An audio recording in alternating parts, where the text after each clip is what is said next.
Hello everyone. Today we are going to discuss about Sudan. What is happening in Sudan? Every day we are reading in the newspapers or we are watching on the television screens that Sudan is in turmoil.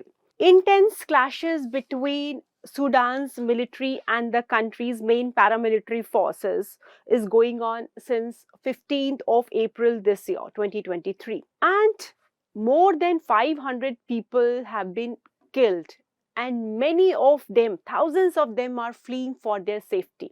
The main issue here is the power struggle between the two main factions of the military regime. Number one, the Sudan's military forces or the army forces, which is led by General Abdel Fattah al-Burhan, and other is the paramilitary forces, RSF, Rapid Support Forces, which is a coalition of militia, and it is led by Mohammed Hamdan Dagalo, also popularly known as Hemedi.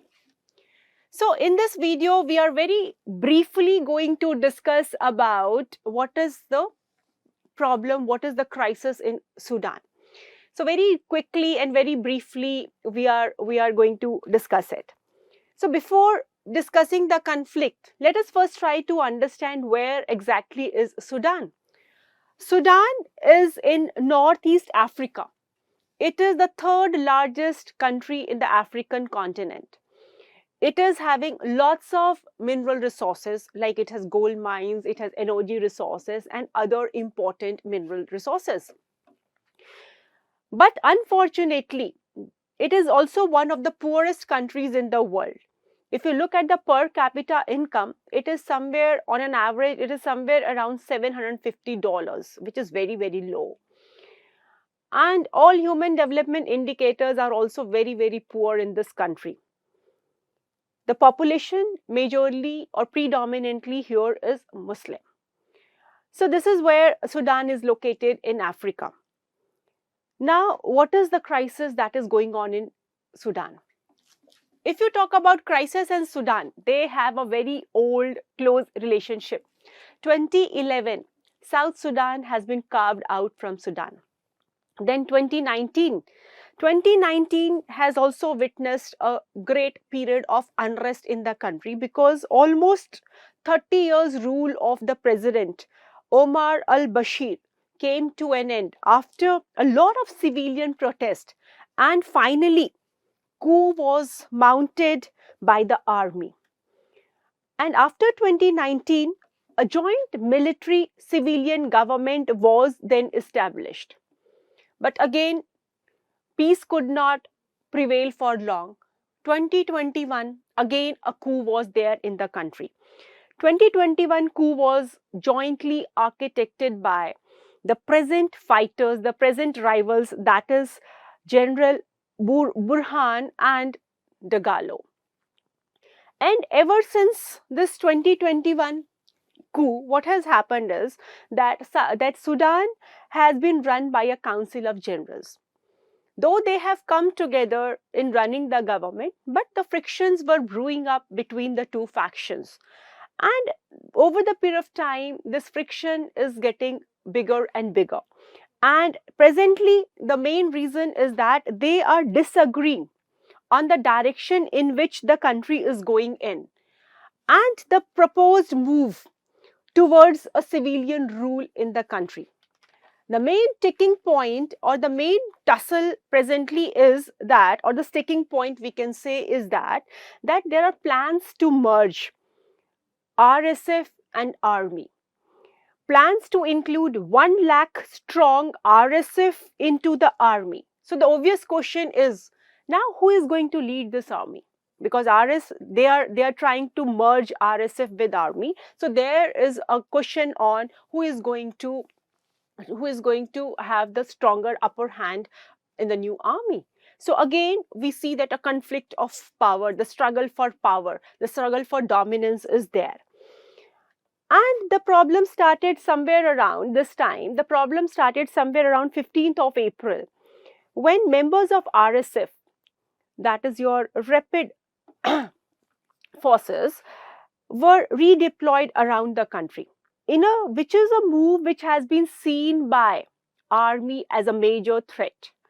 And hence, the fighting started in Khartoum, the capital of Sudan, and later on it has spread to different parts of the country. Now the question is, what is RSF? That is a Rapid Support Forces. RSF, it was formed in 2013, and this RSF has evolved from the notorious Zanzibar community or militia that has brutally fought against the rebels in Darfur region in Sudan. They have also been accused of conducting ethnic cleansing in Darfur region. And 2017, a law was passed. A law was passed to legalize or to give legitimacy to RAF as a independent security force in Sudan.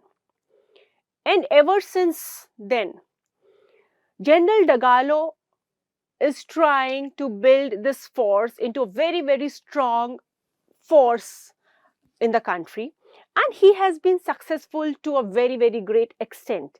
He has built up a very powerful force. He controls some of the very big gold mines in Sudan, and he is also helping many of the countries outside Sudan by supplying them with the militia, like in case of Yemen crisis. RSF has provided forces to support UAE in Saudi Arabia. So over the period of time, General Dagalo has made this force a very, very strong force in Sudan, which is giving a competition to the army or the military there, Sudan's military there. So this is RSF. Now let us come back to the question of crisis. The crisis is in Sudan. So is it going to impact whole of the region? Or it is only concentrated to or limited to Sudan? For this, we need to see the map. If you look at the geography, Sudan is geographically the third largest country in Africa, and it is bordering 7 other countries. And very unfortunately, these 7 countries are also having their own law and order problems. They are also highly unstable countries. Like say for example, we have South Sudan, we have Ethiopia, we have Egypt, we have Chad. So these countries are also having their own law and order issues. And if you look, and if we look at this, that it is bordering 7 countries which are having their own issues, which are having their own challenges. So any kind of problem, any kind of instability in Sudan is definitely going to have a spillover effect in the region, which is not good. This crisis, if it is prolonged, and the spillover effect would be seen in the neighboring countries like Chad or South Sudan. This is going to make the whole region very, very unstable. And as far as this crisis and India is concerned, let us have a brief look at our relationship also. As far as India and Sudan relationship is concerned, we have very old historical ties with the region. Our relationship goes back from, we can say our relationship goes back to somewhere around 12th century. There are certain communities in Sudan which are originally from India. They have gone to Sudan 100 years back for trade. So there are many Indian nationals or Indian diaspora who have been living in Sudan for centuries. And as far as our modern relationship goes, so Gandhiji, Nehruji, they all have visited Sudan. Gandhiji has visited Port Sudan in 1935. Nehruji has visited Sudan in 1938. And similarly in 1941, British Indian Army and Sudanese soldiers fought together in Eritrea. So we have old ties with the region. Our Chief Election Commissioner Sukumar Sen, he was also responsible to oversee the first Sudanese parliamentary elections in 1953. So we have old ties with the region, and even today we have closer ties. We have very good trade relationship. We are getting energy supplies from Sudan, and India is one of the largest exporters to Sudan. And presently around 3,000 Indian diaspora is there in Sudan. Some of them have adopted Sudanese national citizenship, and many of them have gone there for trade or for employment and other business ventures. So the present crisis has brought the issue of safety and security of our people in Sudan. So approximately 3,000 people of Indian origin are there, and there has been a great threat to their lives. So Government of India, after intense diplomatic negotiations, we are now conducting Operation Kaveri to bring back the stranded people from Sudan. And during this crisis, you might have read about, or you might have watched on the television, a particular tribe which was in the limelight, a particular tribe from Karnataka in India, that is Haki Pikki tribe. So these are basically the bird catchers from western and southern parts of India.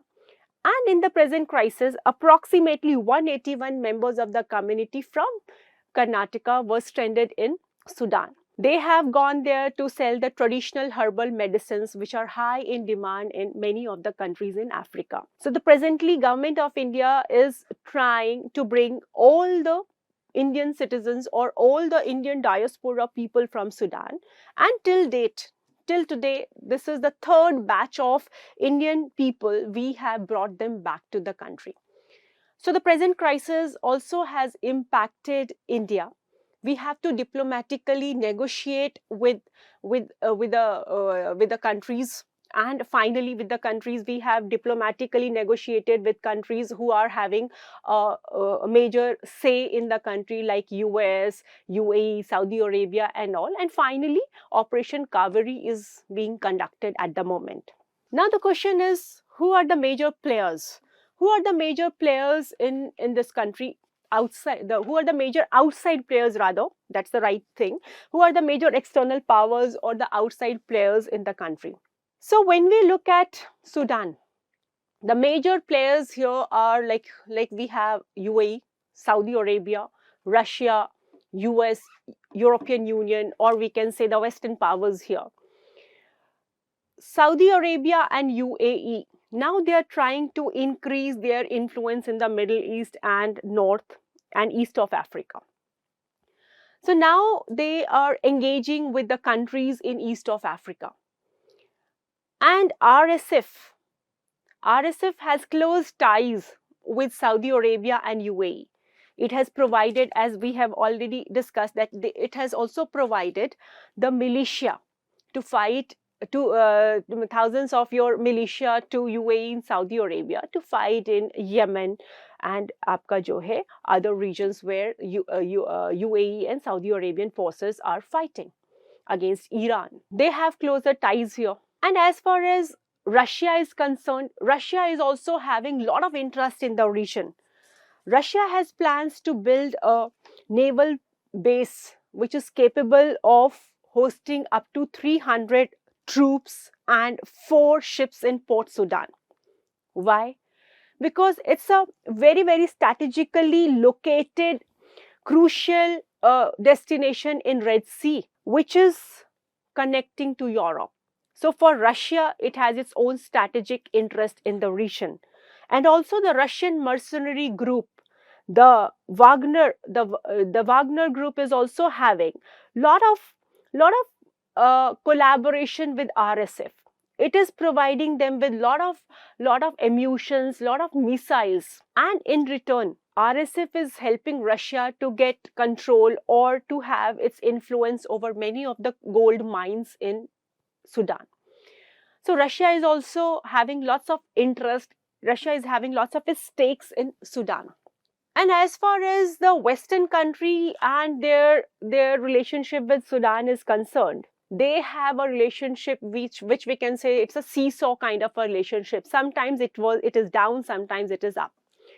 If you see in the last few years, like in 1990s, Sudan has given shelter to Osama bin Laden and many of the militants.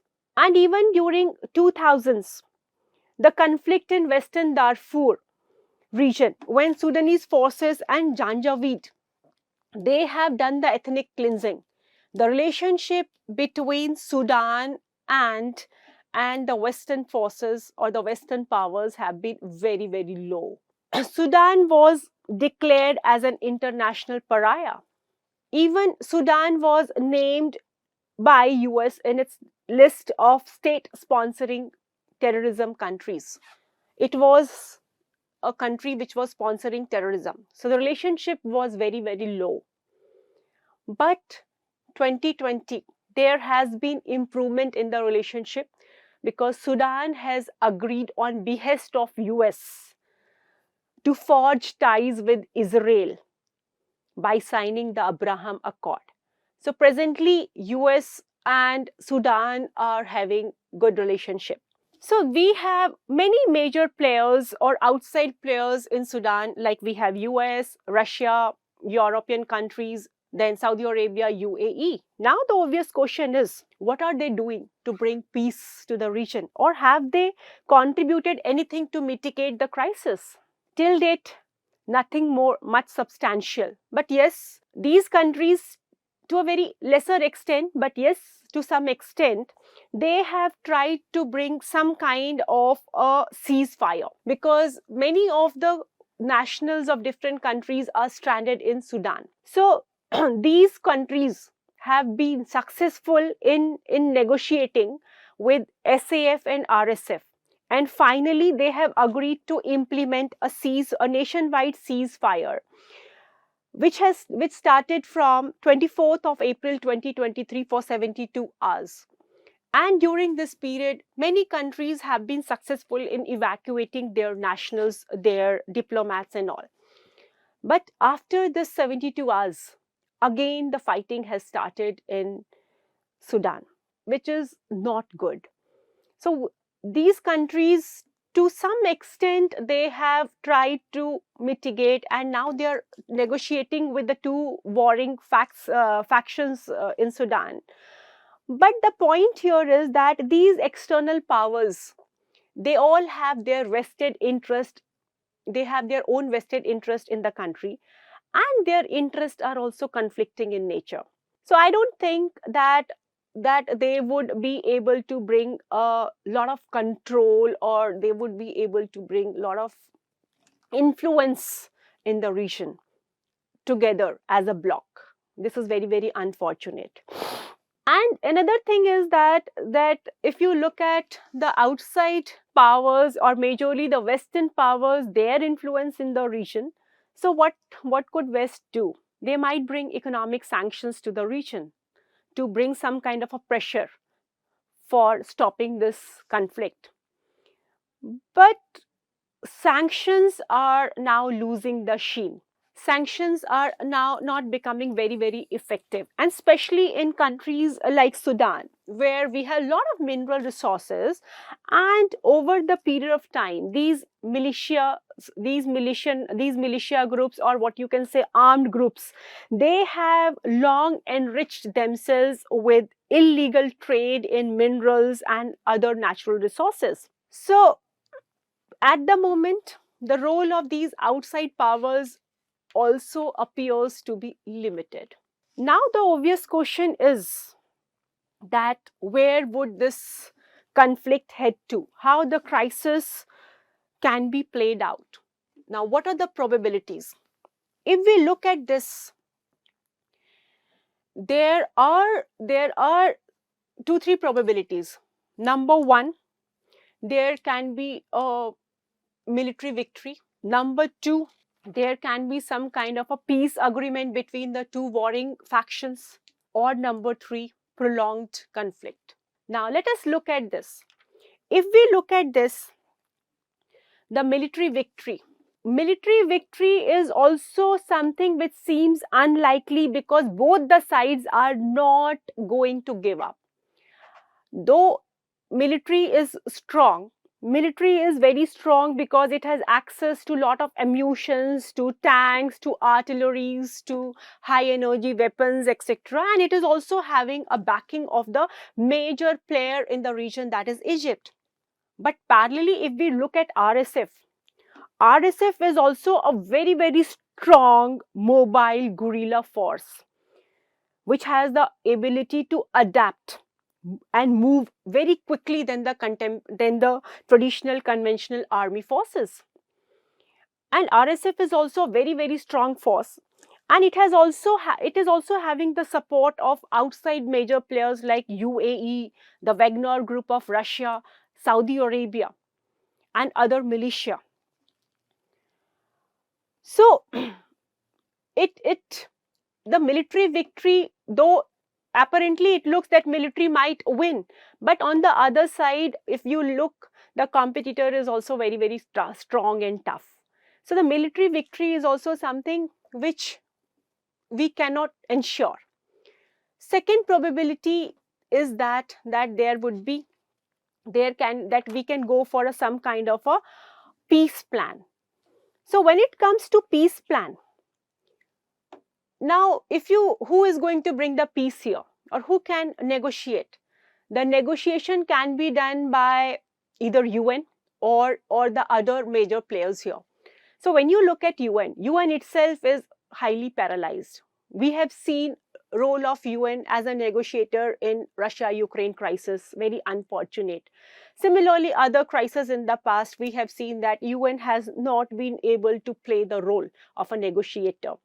Here also, though UN has conducted a special session, Security Council has called for a special session for looking into the matters of Sudan. It is asking UN Secretary General Antonio Guterres is asking both the sides to stop fighting. But UN at present, in the present format of UN, we cannot be very hopeful of UN bringing peace in Sudan at the moment. And on the other side, the other negotiators, as we have discussed, they all have their own vested interest, and they all are having their rival interests. Their interests are quite contradictory in nature. And both the factions which are fighting, they are strong forces. Both the sides would like to have maximum control over the gold mines and smuggling routes and major transport arteries, including the road from Khartoum to Port Sudan. So this peace agreement or peace plan is also something which is not very giving a very positive picture at the moment. And the third thing is prolonged war. Unfortunately, it appears that war might get a little bit prolonged. The way countries are evacuating their nationals, their diplomats, it's a clear signal that there is not going to be an end to the crisis in the coming few months. And moreover, if we look at this conflict or the so-called war, this war is about power. This war is about control and wealth, one which both sides increasingly see as existential. So this power struggle is very important for both the factions, and nobody is going to give up so easily. And the possibility is that RSF, which is having its stronghold in the marginalized or the fringes or the marginalized parts of the country, might be controlling the rural areas, especially the Darfur region, and rest of the areas would be under the control of the army. And this war or the conflict would get prolonged for some time. And a very unfortunate piece of news has also come up that one of the fighting parties has seized the control of the Central Public Health Laboratory in Khartoum that holds biological material, which is an extremely dangerous development. So this And even if you look at that 72 hours of ceasefire, after that, again, we are seeing that both the sides are not ready to negotiate. The war is definitely going to be little bit prolonged. Let's hope so that long the war might continue for some more time. And if the war gets prolonged, then it becomes the responsibility of this becomes the responsibility of all of us as a global community, as a family, Vasudev Kutumbakam, that we all should join hands to bring peace in the region. Moreover, this is not an era of conflicts or wars. Already the world is facing the problems because of pandemic and the ongoing Russia-Ukraine conflict. Many people are dying of hunger. We are seeing energy crisis, we are seeing food crisis, we are seeing inflation. Many countries are facing BOP challenges. So we all should come together as a global community, as one family, as Vasudev Kutumbakam, to negotiate for peace in Sudan. This is the initial stages. If we do not come together, we will have the ripple effects all over the countries. Let's pray that peace be restored at the earliest. And in the words of Antonio Guterres, the UN Secretary General, the conflict will not and must not be resolved on the battlefield with the bodies of Sudan's children, women, and men.